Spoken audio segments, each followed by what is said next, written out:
What's the enduring appeal of the Grateful Dead, if it's possible to define? It's easy, because I'm one of those people from the very beginning. You walk into that space, there are no strobe lights, there are no hydraulic lifts, there are no tight pants, there's no makeup. It's just them and their music. And what they do, they make you feel good. That simple. You may be into their lyrics, you may go there with people you know, you don't know, but what you also know about the audience is that they're all cousins in a sense. They're all doves, there are no hawks. And they're all there for a very simple reason. They want to be with one another, and they want to be in an area where they know that those guys are there live, they're there also. And 25 years later, as happens with me all the time, I'll be standing in the back of the room, and you'll hear some guy say, Bobby cut his hair, or Jerry changed his shirt, which is rare. They've never met them, but they're cousins, they're friends. Oh, well, the touch of green kind of suits you anyway. That was all I had to say. It's alright. I will get by. I will get by. I will get by.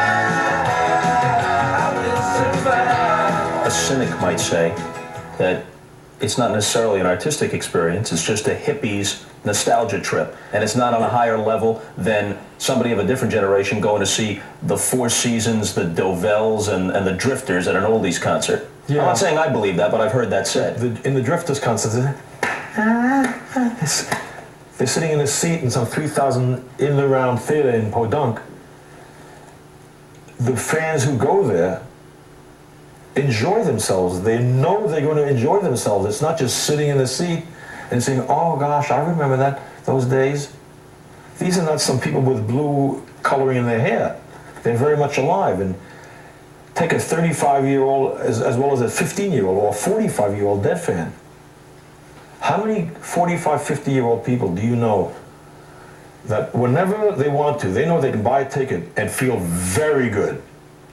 No drugs. Or drugs, but that's not the important thing.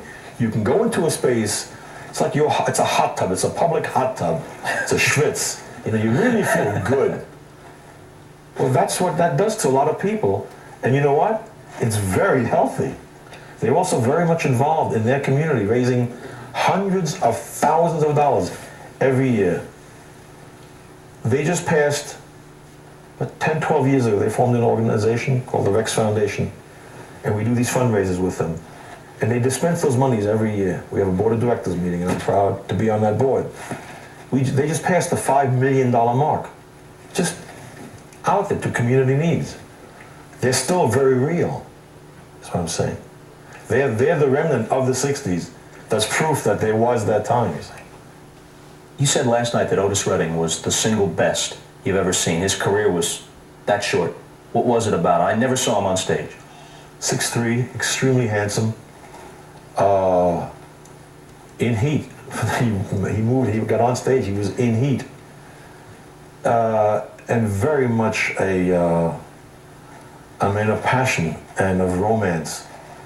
And I never saw anyone move he moved fast, but it's like those inside small moves, his pelvic gestures.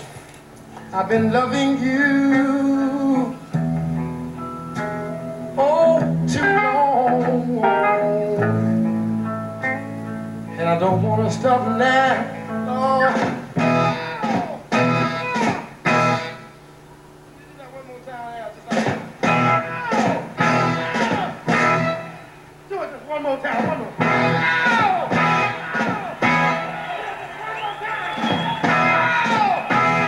I've never seen anyone to this day do that, but he had the ability to be up-tempo in a song, and before the room came back down from the energy of that, he'd hang you with a ballad. Da-da-da-da-da-da. I've been loving you too long. And the room just shifted to 33, then back to 78, and no one ever did that. And from song to song, he paced the stage and, yeah, woo, and the whole room was, yeah, No one came close.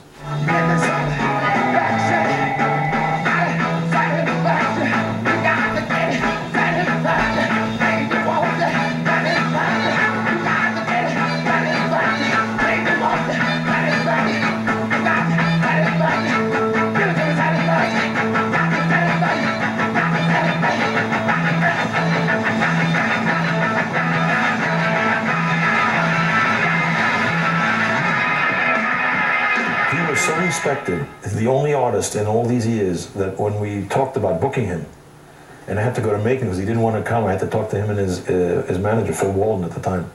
When we told the guy on the scene in San Francisco, every headliner insisted on opening for him. The Grateful Dead opened one night, Country Joe opened another night, and Johnny Talbot and the Thangs, a great local band. But the Dead begged to open for him, and Janice was there every day before we opened the doors. When are you opening the doors? I want to be there first, so I'm right up front. Because nobody wanted to follow this guy. But everybody wanted to see the man at work. He was the polka man coming to town, you know. He was the man to the artistic community. To this day, you talk to Keith Richards or to Dr. John or Dylan or Jagger. Give me your top 10 list. He doesn't miss on any list.